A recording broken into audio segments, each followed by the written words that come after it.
Bueno, buenas noches. Bueno, vamos a hablar hoy.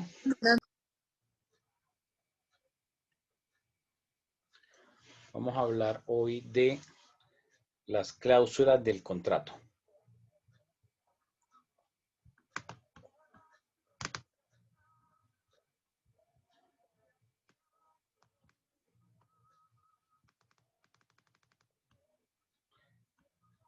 ¿Han escuchado el término arras dentro de un contrato? Sí, Sí, señor. señor. Señor, sí, profe. Señor. Bueno, ¿quién me podría decir qué entiende por arras? Profe, Bueno, las arras son como un anticipo que se da para un negocio eh, con miras a que no se, o sea, con miras a que no se vaya a realizar por otra parte. Es como Garantía. una garantía exactamente que se da para que el negocio se pueda realizar. Profesor, buenas noches. Las arras son la prenda o la señal de un acuerdo jurídico de forma de un contrato. Profesor, buenas noches. ajá. Las arras también son conocidas como un anticipo en un contrato, en donde las partes pactan la reserva de un negocio, puede ser una compraventa de un bien mueble o un bien inmueble, ¿sí? Entregando como una prueba o como una garantía, se podría decir, cierta cantidad de dinero. Profe, se considera doctrinalmente como un negocio jurídico real y constituye la suma de un dinero u otra cosa que uno de los contratantes entrega al otro como garantía de la celebración o ejecución de la venta o como prueba de su celebración. Se identifican dos clases de arras, entonces está dentro del retrato y confirmatorias. Profe, yo tengo que también en algunos ritos matrimoniales son las monedas que los desposados entregan como símbolo de su unión. Ujú. Profe, yo tengo que es un contrato de arras, también conocido como un anticipo. Es un contrato previo donde las partes pactan la reserva de una compraventa. En este caso, como dijeron, de un bien inmueble, básicamente, ese es el contrato de arras. Bueno, han tenido la idea todos, ¿sí? Pero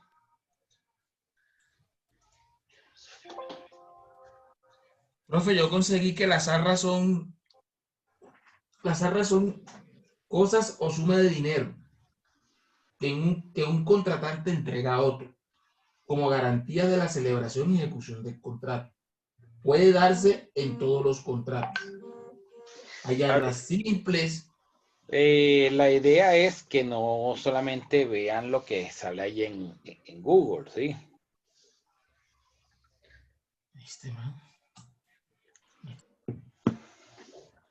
A ver, Pero ahí en ese artículo de 1859, doctor, dice que sí, tiene ya la lo voy a, posibilidad de retractarse. sí, ya voy a explicar antes de que veamos la norma. Sí, Primero, anoche perdón. hablábamos de la etapa precontractual del contrato, ¿sí? Como la fase previa del contrato. Pero cuando hablamos de figuras como las arras o como la cláusula penal, se aplica en contratos que son contratos de promesa.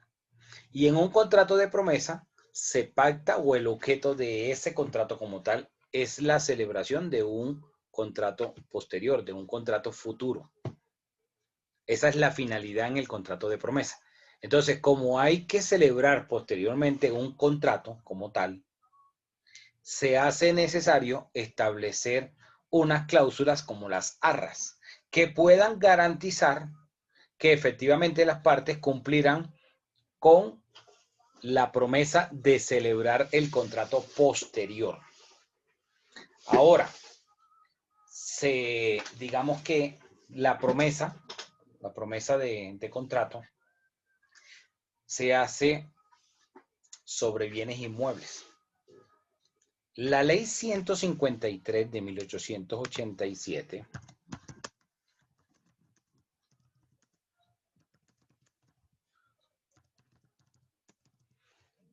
en su artículo 89 establece los requisitos que debe contener ese documento, ¿sí?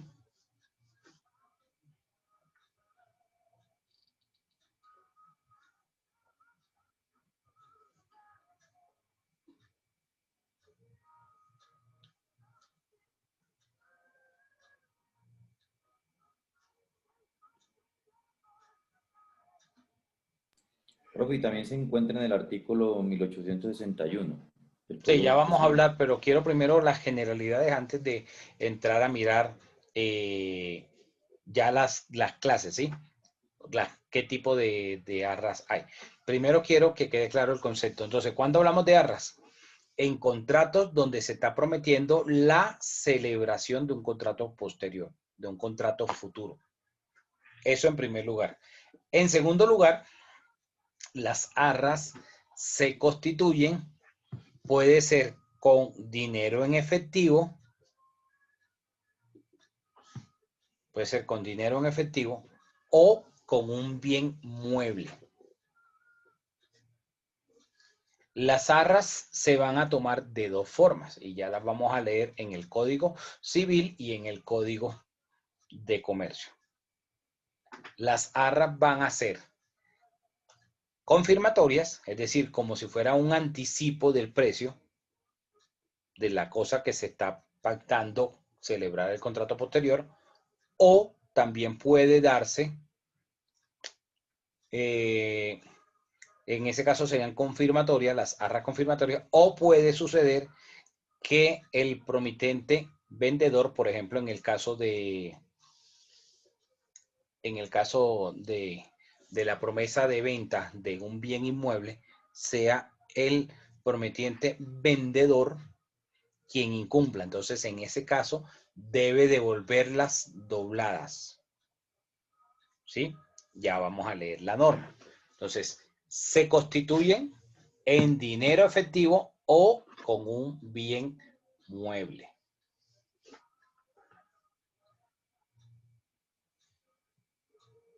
¿Quién me ayuda con el artículo? Ahora sí, vamos a leerlo. Artículo 1859, profe. Ahí le estoy compartiendo pantalla.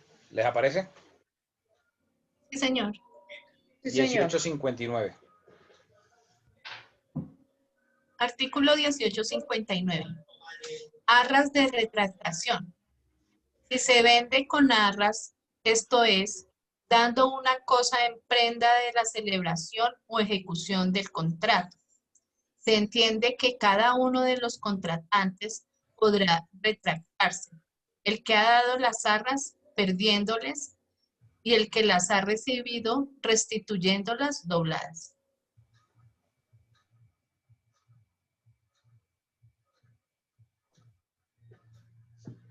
Entonces, en el caso que quien recibe las arras, esa suma, se retracta del contrato, del negocio, entonces tiene que devolverlas dobladas. ¿Por qué tiene que devolverlas dobladas? Por una sencilla razón. Primero, porque está devolviendo la suma recibida. Y segundo, porque a título de indemnización o de penalidad está entregando otra suma igual a la que se había recibido. Por eso se devuelve dobladas. No es que se haga más gravosa la situación para el que recibe las arras, ¿sí? Sino que devuelve la suma recibida y tiene que compensar con una suma similar. Ahora sí, ibas a comentar algo hace un momento, Zambrano. Sí, profe, las dos clases de arras, que como usted lo acaba de decir, la de retracto y las confirmatorias, que le toqué las dos normas, la de retracto en el 1859 y 1850 del Código Civil y las confirmatorias 1861. pues que constituye, por ejemplo, la confirmatoria, lo que usted acabó de decir, pues ya es redundante opinar. Gracias, profe. Dime, Sepúlveda.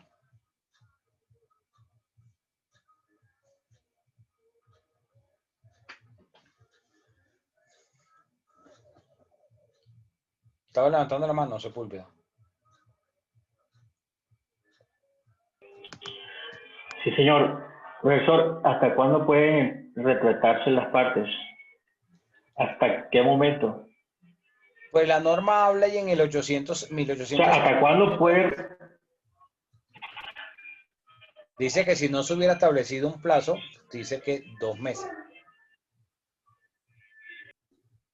Pero las partes pueden establecer un plazo mayor, ¿sí? Es decir, que se celebra el contrato de promesa y se dice dentro de 6 meses se va a firmar el contrato como tal, ¿sí? Entonces habría posibilidad de retractarse hasta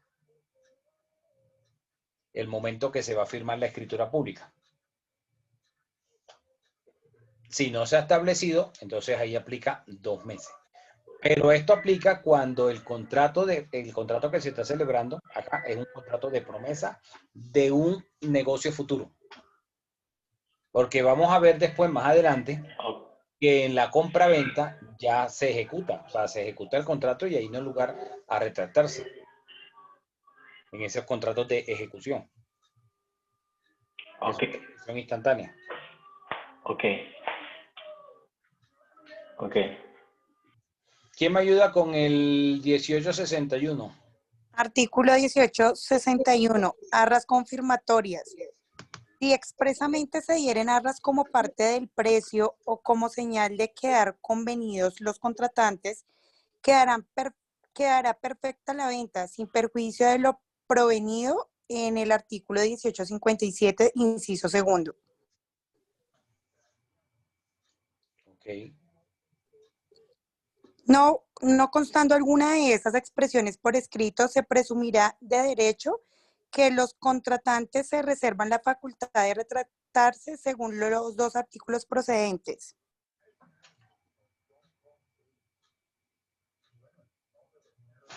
Precedentes.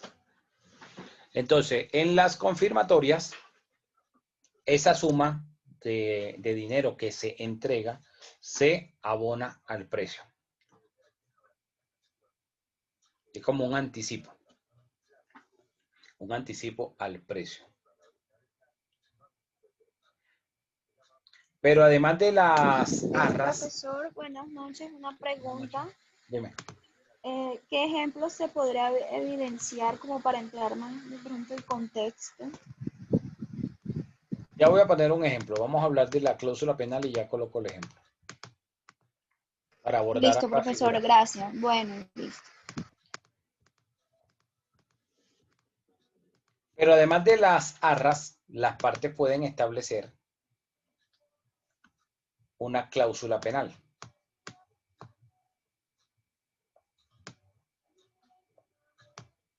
La cláusula penal que establecen las partes es de forma anticipada. Las partes van a establecer, bueno, en caso de que haya un incumplimiento del contrato, en ese momento se va a reconocer una suma de dinero a favor de la otra parte.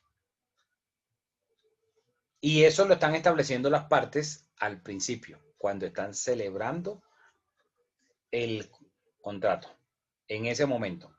Entonces, las arras buscan garantizar la celebración del contrato, mientras que la cláusula penal lo que se busca es, primero, evitar el incumplimiento y segundo, que si se llegara a generar el incumplimiento, quien genera el incumplimiento tendrá que pagar una indemnización a la otra parte. Y esa indemnización pues la están estableciendo desde el momento que firman el contrato. ¿Ok? Ahora, pongamos un ejemplo.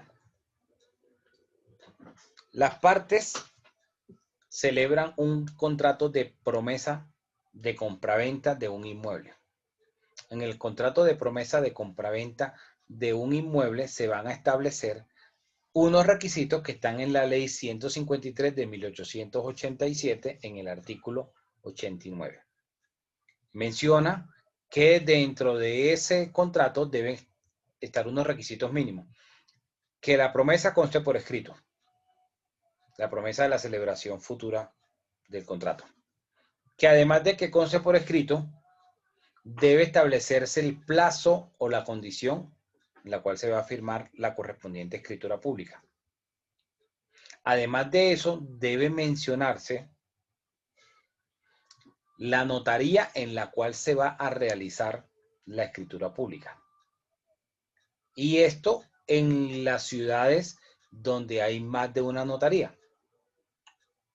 Debe establecerse entonces en cuál notaría se va a realizar y la hora en la cual se comprometen a acudir a la notaría para la celebración de la escritura de compraventa del inmueble.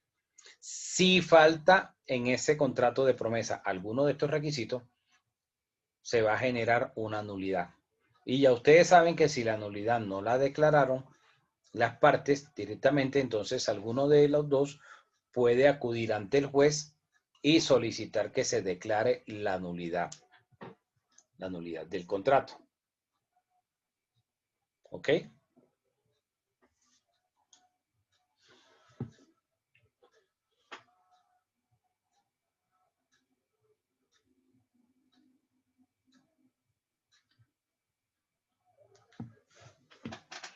Entonces, veamos el artículo, ¿sí? La norma. Diana, ¿me puedes ayudar con el artículo 89 de la ley 153?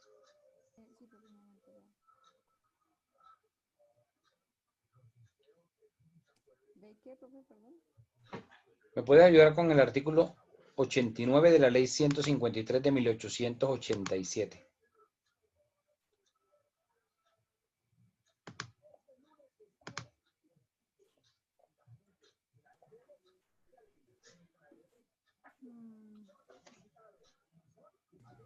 Ahora vengo, profe. La promesa de celebrar un contrato no produce obligación alguna, salvo que concurran las circunstancias siguientes.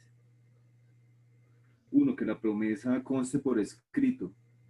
2. Que el contrato a que la promesa se refiere no sea de aquellos que las leyes declaran ineficaces por no concurrir los requisitos que establece el artículo 1511 del Código Civil. Que la promesa contenga un plazo o condición que fije la época en que ha de celebrarse el contrato. Que se determine de tal suerte el contrato que para perfeccionarlo solo falte la tradición de la cosa o las formalidades legales. Los términos de un contrato promedio solo se aplicarán a la materia sobre la que se ha contratado. Entonces aquí dice que queda derogado el artículo 1611 del Código Civil. Ok. Entonces, esos son los requisitos que se establecen en la promesa, por ejemplo, de venta de un inmueble. La promesa no es la venta. La venta es cuando se hace la escritura. Cuando se hace el contrato, se protocoliza a través de esa escritura pública. Pero en la promesa se está estableciendo la obligación o el objeto, la finalidad de ese contrato es la celebración posterior del contrato. ¿Preguntas hasta acá o aportes? Sí, profe, cuando usted dice la promesa de venta del inmueble, quiero que me quede claro, ¿es la misma que se hacía en tiempos atrás, como decir la promesa o la carta de compraventa? ¿Estamos hablando del mismo término o es muy distinto? La promesa es un contrato como tal, Sí. donde surgen unas obligaciones, ¿sí? La carta era otra cosa, ¿sí? O sea, la promesa está vigente, mira, de la norma desde el 1887. Sí, señor. Tiene más de 130 años la norma. Y todavía se aplica.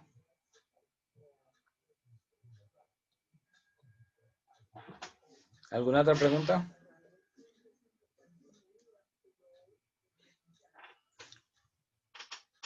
Bueno, vamos a mirar ahora qué dice el Código de Comercio.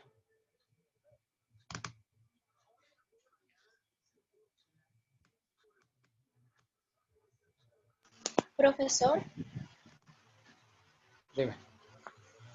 bueno, según el Código de Comercio, yo tengo acá sobre el artículo 866, que son las Ajá. arras. ¿Es ese que Sí. va a entrar? Ahí está en la pantalla, 866. Sí, yo lo tengo acá ya. Si quieres puedes leerlo.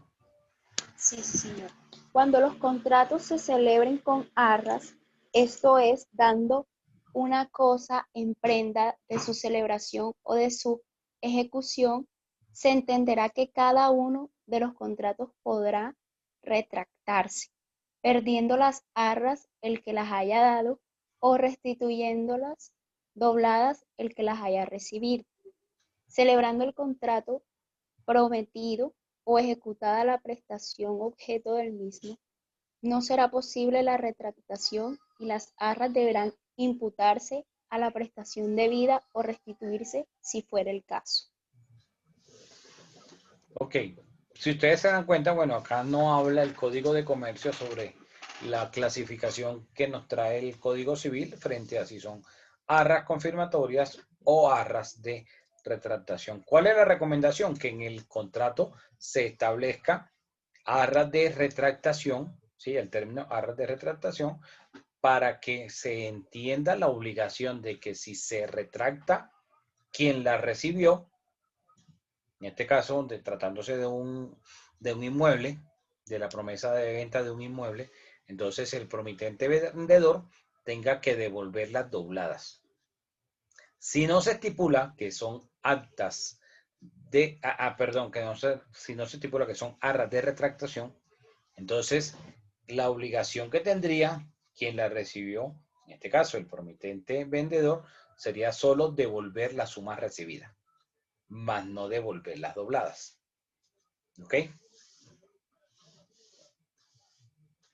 Si incumple y no las devuelve, entonces, ¿qué sucedería? ¿Cómo se llamaría eso?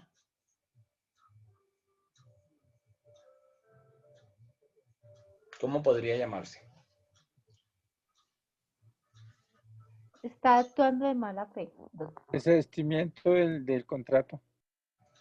Sí, pero podríamos decir que entonces sería un cobro de lo no debido. Porque si quien se está retractando es el promitente vendedor, entonces tendría que devolver la suma que ha recibido. Porque no habría lugar para que cobrara lo que no se le debe. ¿Ok?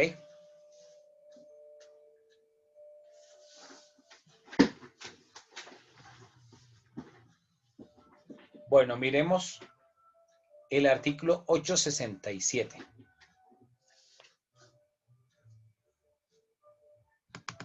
Cláusula penal.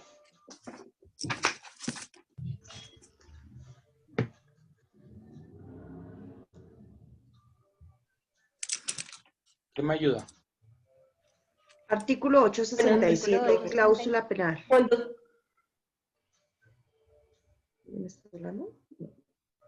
Cuando se estipula el pago de una prestación determinada para el caso de incumplimiento o demora, se entenderá que las partes no pueden retractarse. Cuando la prestación principal esté determinada o sea determinada en una suma cierta de dinero, la pena no podrá ser superior al monto de aquella. Cuando la prestación principal no esté determinada ni sea determinable en una suma cierta de dinero, podrá el juez reducir equitativamente la pena, si la considera manifiestamente excesiva, habida cuenta de interés que tenga el acreedor en que se cumpla la obligación. Lo mismo hará cuando la obligación principal se haya cumplido en parte. Ok. Entonces, si no se hace o si no se cumple con las obligaciones pactadas dentro del contrato, y que generan esto un incumplimiento, se va a causar entonces esa indemnización a favor de la otra parte. Ahora, dentro del contrato, pues las partes no van a querer establecer, digamos, o cumplir con el pago de la cláusula penal a las buenas. Va a tocar siempre vía judicial.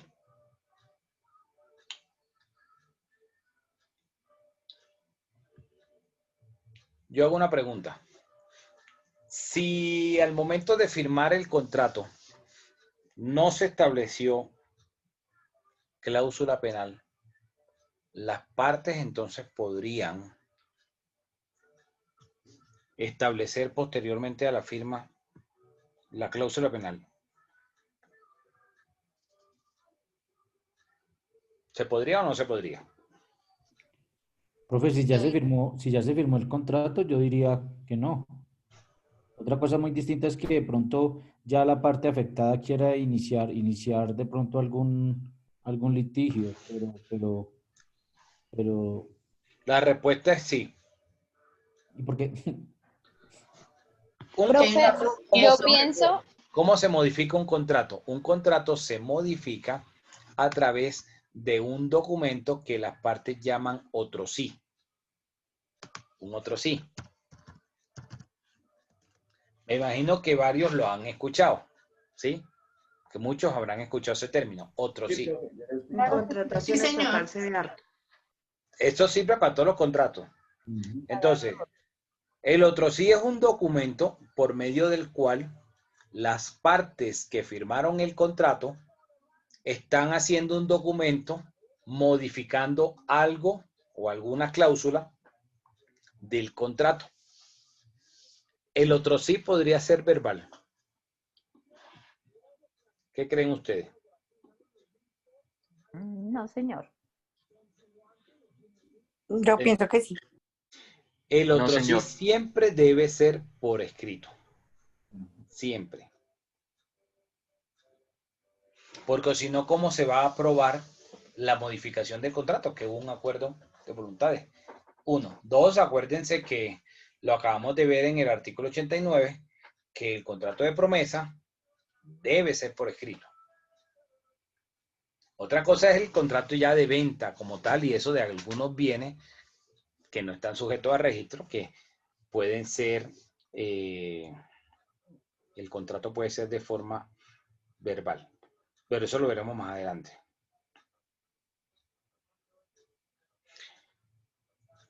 Si se hace un otro sí, ¿se podría hacer posteriormente otra modificación al contrato?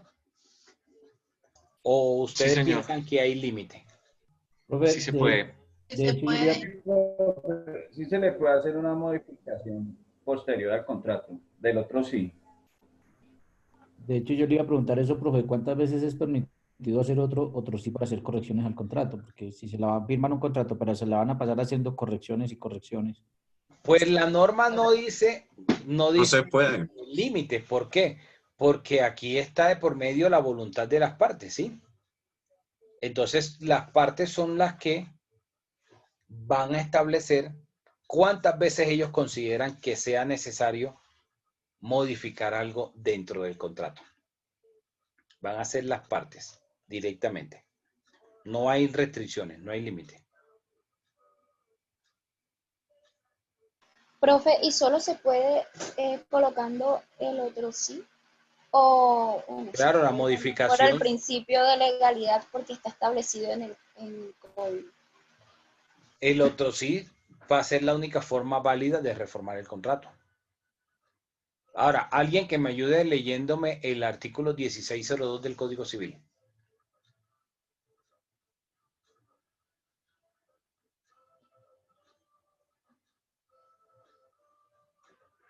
Artículo 1602 del Código Civil.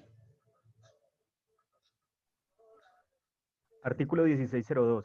Los contratos son ley para las partes. Todo contrato legalmente celebrado es una ley para los contratantes y no puede ser invalidado sino por su consentimiento mutuo o por causas legales. Exacto. Entonces, el contrato es ley para las partes. ¿Qué significa eso?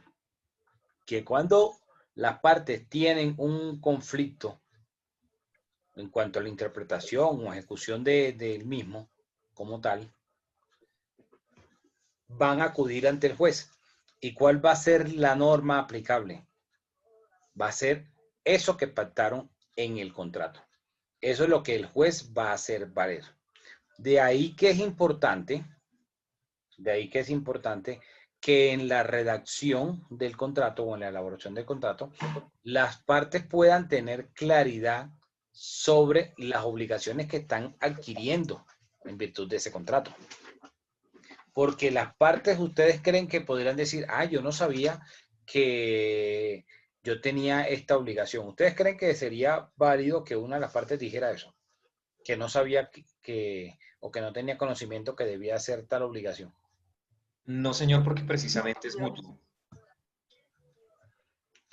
Vamos a ver qué dice el artículo 9. ¿Quién me lee el artículo 9 del Código Civil?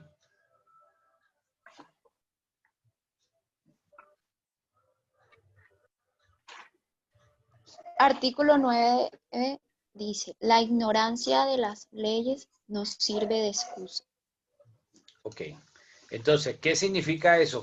Si el contrato es ley para las partes, es decir, lo que establecieron como cláusulas dentro de ese contrato es lo que el juez va a aplicar en el evento de un proceso y no va a aplicarlas lo que diga el código, lo que diga la norma como tal. La norma va a entrar a llenar los vacíos. Es decir, si las partes en la elaboración del contrato dejaron algunos vacíos y está regulado por la norma, entonces la norma entra a llenar esos vacíos. Pero lo que va a tomar el juez para hacer valer el contrato va a ser las cláusulas, lo que establecieron en el contrato. Entonces, si una de las partes invoca, ah, yo no sabía que tenía tal obligación, no había leído el contrato, esa ignorancia de que tuviera este conocimiento de esa situación no va a servirle de excusa. ¿Sí?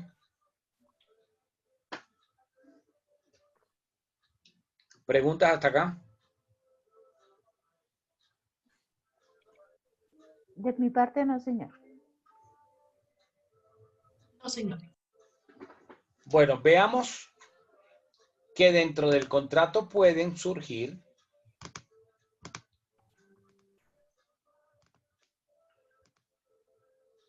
unas situaciones que lleven a las partes o a una de las partes a solicitar la revisión del contrato. ¿Quién me ayuda con el 868? Ahí pueden ver la... Artículo 868.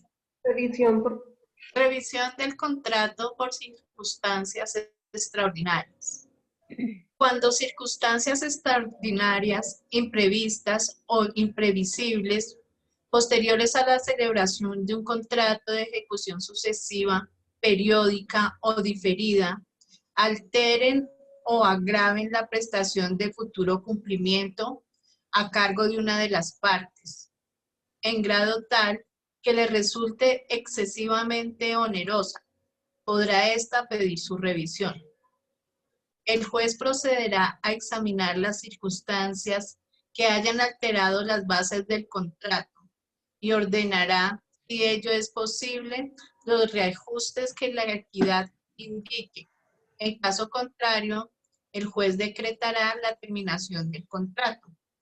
Esta regla no se aplicará a los contratos aleatorios ni a los de ejecución instantánea.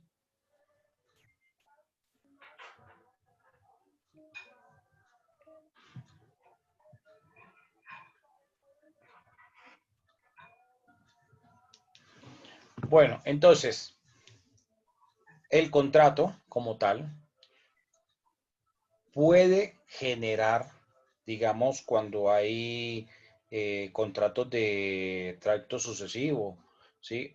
Un desequilibrio entre las partes y hacer más gravosa la situación para una de las partes. Entonces, en esa situación, se puede intentar renegociar las cláusulas del contrato. Y aquí empalmo esta situación con algo que se llama la teoría de la imprevisión en los contratos. ¿La han escuchado anteriormente? No, señor. No, doctor.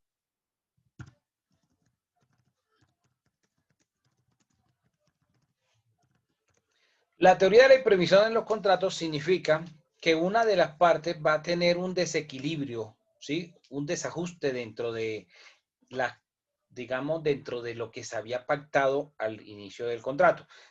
Y hace que sea necesario la renegociación de las cláusulas. Entonces, esta situación puede presentarse por las siguientes causas o por las siguientes situaciones.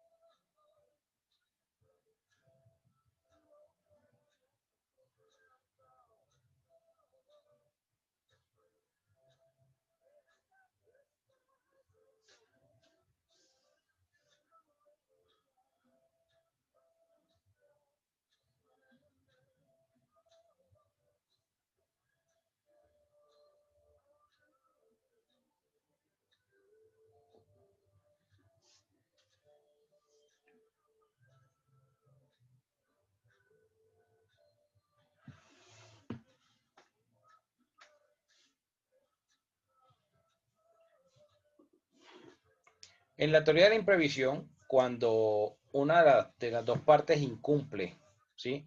Ese contrato, alega la teoría de la imprevisión justificándola en la fuerza mayor o el caso fortuito.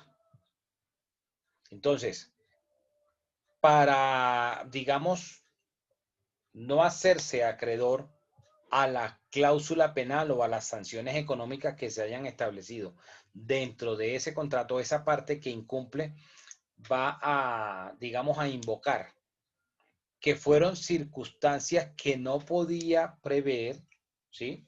Y que con ocasión de esas circunstancias que no podía prever, le generó un incumplimiento pero ese incumplimiento no está derivado de la voluntad del contratante. Es decir, ese incumplimiento no fue a propósito. Ese incumplimiento fue producto de circunstancias ajenas a la voluntad de ese contratante. Ahora, una cosa es que lo alegue el contratante, que es la fuerza mayor o el caso fortuito, y otra cosa es que pueda entonces demostrar lo que está manifestando, ¿sí? ¿Cuáles fueron esas circunstancias de fuerza mayor o caso fortuito? A ver, Diana Rojas, ¿cuál es la diferencia cuando es fuerza mayor y cuando es caso fortuito? Me imagino que ya anteriormente han escuchado estos dos términos, ¿cierto?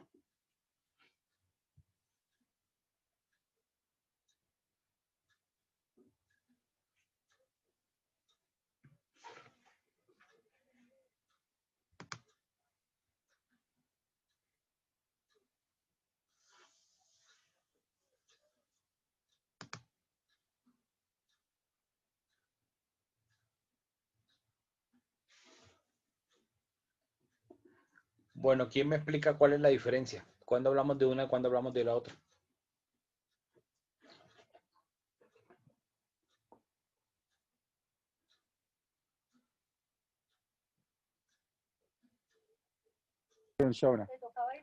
Profe, eso está en el artículo 64 del Código Civil, ¿sí?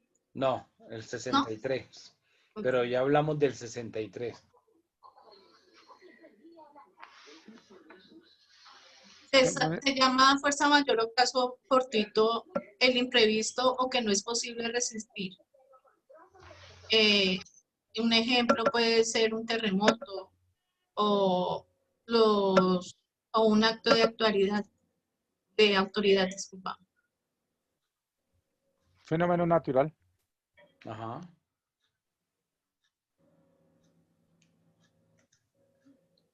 A ver, es la diferencia entre ambos, la diferencia entre la fuerza mayor y el caso fortuito.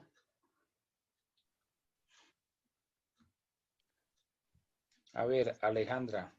Hola, profe. La diferencia se puede establecer que el caso fortuito es implícitamente por fenómenos ambientales y la fuerza mayor es contemplado por lo causado por el hombre. Profe. Sí, te escucho, Yuri, Alejandra.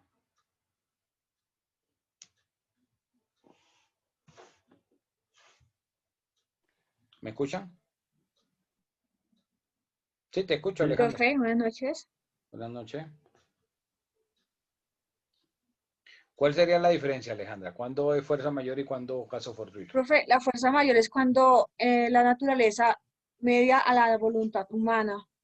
Y el caso fortuito es cuando la media la voluntad del humano. En ambos casos, pues no se puede prever, ¿no? Exacto. En la fuerza mayor es, como lo dijeron, ¿sí? Un evento que no se puede resistir. Es decir, son aquellas situaciones que se desprenden de la naturaleza y que no se pueden prever. Entonces, si fueran previsibles, esa persona hubiese tomado las precauciones para evitar esa situación. Mientras que en el caso fortuito, aun cuando tampoco son situaciones que se pueden prever, sí hubo participación de la voluntad humana, ¿sí? De un tercero, pero no fue, digamos, de la voluntad de ese contratante. Entonces, miremos aquí que va ligado a esta teoría de la imprevisión la definición que nos trae el artículo 63 del Código Civil sobre la culpa. ¿Quién me puede leer el artículo 63 del Código Civil? Artículo 63.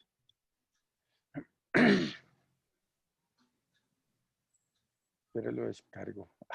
Culpa y dolo. Artículo, No lo tengo. Ay, no. Artículo Continúa. 63. Culpa y dolo. La ley distingue tres especies de culpa o descuido. Culpa grave, negligente grave, culpa lata. Es la que consiste en no manejar los negocios ajenos con aquel cuidado que aún las personas negligentes o de poca prudencia suelen emplear en sus negocios propios. Esta culpa en materias civiles equivale al dolo. Culpa leve, descuido ligero. Es la falta de aquella diligencia y cuidado que los hombres emplean ordinariamente en sus negocios propios. Culpa o descuido. Sin otra calificación, significa culpa o descuido leve. Esta especie de culpa se opone a la diligencia o cuidado ordinario o mediano. El que debe administrar un negocio como buen padre de familia es responsable de esta especie de culpa. Culpa o descuido levísimo. Es la falta de aquella esmerada diligencia que un hombre juicioso emplea en la administración de sus negocios importantes. Esta especie de culpa se opone a la suma diligencia o cuidado. El dolo consiste en la intención positiva de inferir injuria a la persona o propiedad de otro. Ok, entonces, como vemos la definición de culpa aquí, es todo lo contrario de pronto como ustedes van a encontrarlo en un diccionario o como se podría entender en un contexto fuera del derecho. ¿Sí? Aquí la culpa está ligada a un descuido, es decir, a no ser previsivo, a no tomar las precauciones que se deben tomar y que una persona, digamos, en esas mismas condiciones hubiese tomado. Eso es lo que se conoce en el derecho como la culpa, ¿sí? Entonces, de ahí que la culpa como tal va a catalogarse, digamos, como esa falta de previsión. Pero esa falta de previsión es diferente a la imprevisión, porque la imprevisión van a ser precisamente aquellas circunstancias que por más cuidado que se tuviera, no se podían percibir a simple vista o no se podía, digamos, como calcular que podían suceder.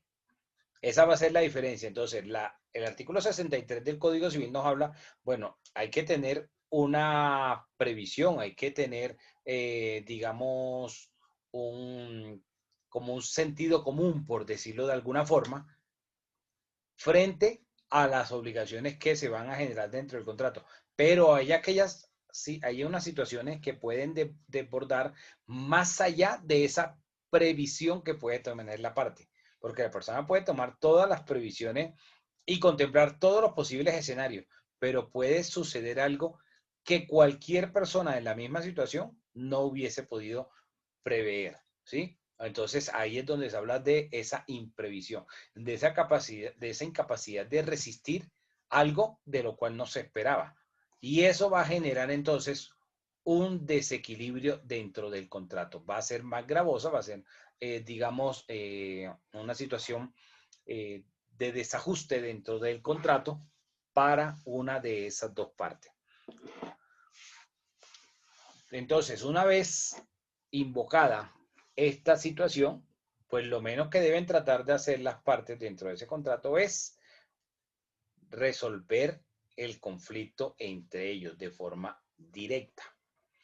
Pero si no pueden solucionarlo, si no pueden llegar a un acuerdo, entonces cuando van a acudir ante el juez y tendrán entonces que demostrarle al juez, probar ante el juez esa situación que era imprevisible de que ocurriera. Preguntas o aportes sobre la teoría de la imprevisión.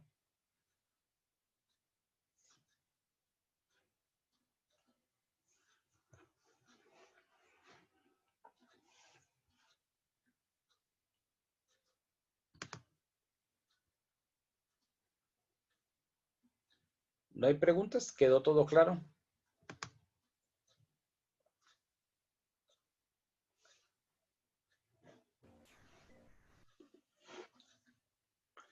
Bueno, yo voy a hacer entonces así unas preguntas de forma aleatoria, a ver si veo que quedó claro. A ver, Miguel Ángel.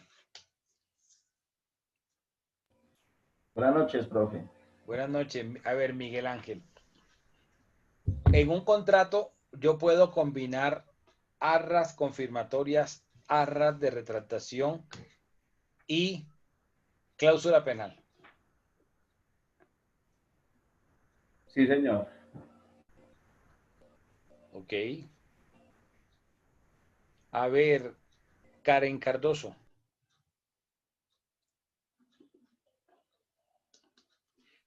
Buenas noches, profesor. Frente a la pregunta, sí es posible establecer ese tipo de contrato con esos parámetros. Bueno, que yo te iba a preguntar otra cosa. Ah, bueno, pero no, sí, pregunta otra cosa. A ver, ¿cuál sería entonces la diferencia entre las arras confirmatorias y las arras de retractación? Bueno, las arras confirmatorias pues tienen una penalidad y las arras de retractación son las que se hace como la devolución de dicho dinero o de dicho bien inmueble que se haya establecido como arra. En ambos eventos, cuando hablamos de arras, es una sanción por incumplimiento. Realmente lo que va a diferenciar la una de la otra es quién incumple, cuál de las dos partes incumple. Si incumple quien las entrega o incumple quien las recibe. Si incumple quien las entrega, la consecuencia natural es que pierde lo que entregó. Esa sería la sanción, la penalización, que pierde lo que entregó. Si estamos hablando de una suma de dinero, entonces pierde esa suma de dinero entregada. Pero si quien incumple es quien recibió esa suma, la penalidad es por el doble. doble. Entonces, al principio de pronto uno puede pensar, bueno, devolverlas dobladas como que suena como que mucho más grave para el que las recibe. Pareciera en principio, ¿no? Pero si uno analiza, resulta que ¿por qué la tiene que devolver doblada? Porque primero tiene que devolver lo que recibió.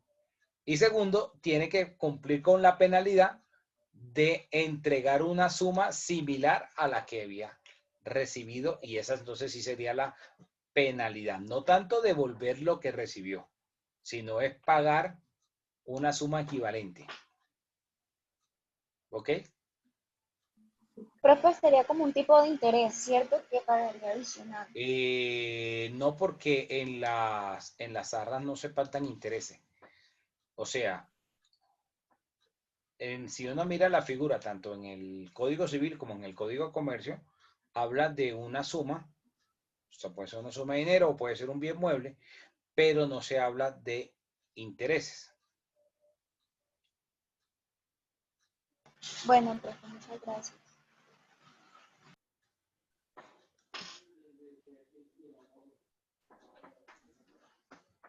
Bueno, ¿alguna duda?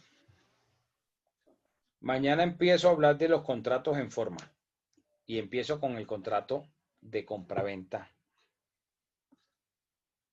¿Ok? Ok, doctor. Gracias. Listo, profe. Vale, Sí, profe. señor. Para Bueno, que profe, gracias. empiecen a leerse del 905 en adelante del Código de Comercio. ¿De qué artículo, profe? Del 905 en adelante. Código de Comercio.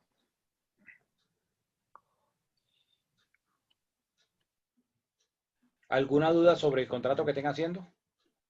O me imagino que no han empezado todavía. Profe, nosotros sí le queríamos comentar, tenemos el tema repetido. ¿Habrá algún inconveniente o no pasa nada? ¿Cómo así que el tema es repetido? Sí. Por decir, doctor, hay habemos grupos con el mismo tema. Como la vez pasada.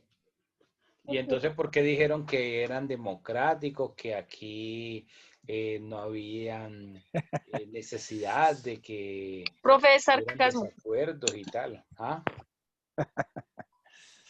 Pues son políticos. ¿Cómo se nos dijo que los grupos mínimo, máximo 9? Entonces, pues se sacaron los grupos de a 9, pero pues resulta que pues salieron como 7, 8 grupos. Pero si yo divido que hay 55, el quórum me aumentó a 55 hoy. Bueno, en realidad ayer. Y lo divido entre 6, da 9.1. ¿Sí? O sea, da 9. Que vi que hay 6, grupos como 54. de 4 personas, 4 o 5 personas. Entonces, de pronto ahí está el desequilibrio. Ajá, ya me extrañaba que todo fuera color de rosa. Entonces veo que yo voy a tener que designarlo democráticamente. Por eso yo dije que 9. 9 por 6, 54. O sea que habrían 5 grupos de a 9 personas y uno da 10. Para que tuvieran 55 personas. Para que todos Pues estuvieran. en mi caso, doctor, en el tema que le correspondió al grupo que tenemos de Ali Serrano, para que su merced lo evidencie por ahí. Entonces, pues estamos los 9, pero habemos otro grupo con el mismo tema. Habemos 2 grupos con el mismo tema. Se dice Que suma son o hay conmigo. contratos. Pero ¿por qué se repite el tema? Es lo que no logro entender. O sea, la idea es que designan 9 personas y se coge el tema. Si no, yo escojo y entonces digo, fulano, sulano, sutano, mengano, perencejo, tal, les toca el contrato de franquicia. Pues eso sí, entonces para que por favor lo determine y nos cuente a ver cómo vamos a quedar. Porque ahí su merced, Ángel, Miguel Ángel, nuestro monitor, ya nos envió el listado de los grupos. Entonces, para que su merced mire y revise cómo estamos y nos cuente. Mañana entonces, pues para poder empezar a... No, de pronto es que ahí De pronto es que hay grupos de 7 u 8, entonces se puede anexar uno. Bueno, vamos a hacer algo. Vamos a tener un segundo chance. Miren a ver si pueden ponerse de acuerdo. Si definitivamente no, entonces yo mañana, antes de empezar la clase, o al final de la clase, no, mejor, ¿a qué hora es el partido Colombia? 3:30, profe. 3:30. 3:30. A la hora de doctor. la clase ya el partido se acabó. Estamos en los comentarios. Estamos haciendo la crítica deportiva, profe. Ay, Dios. Bueno, mañana entonces quedan definidos. Si no se pueden poner de acuerdo, entonces yo los designo. ¿Sí? Profe, pero Pero perdón la pregunta. designaría todos los temas. O sea, desarmaría los grupos como ya los hayan armado ustedes y entonces tomo la lista en mano y voy diciendo fulano, sutano, mengano trabajan tal tema y así. ¿Ok? Esa sería la diferencia.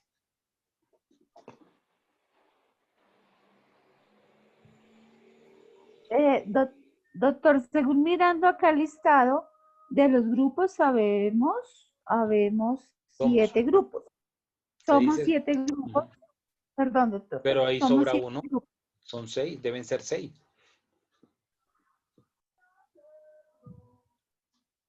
Toca desintegrar uno y acomodar a esas personas en los otros grupos. A ver, debe haber algunos. Profe, y si tomamos el concepto que dice el compañero Ali y nos vamos democráticamente y aumentamos otro tema. No porque nada más hay eso y después no vamos a venir el 8 de diciembre. O tú vas a venir el 8 de diciembre para dar otra clase. Vas a estar emparrandado, vas a estar guayabao. No, profe, la religión me lo prohíbe.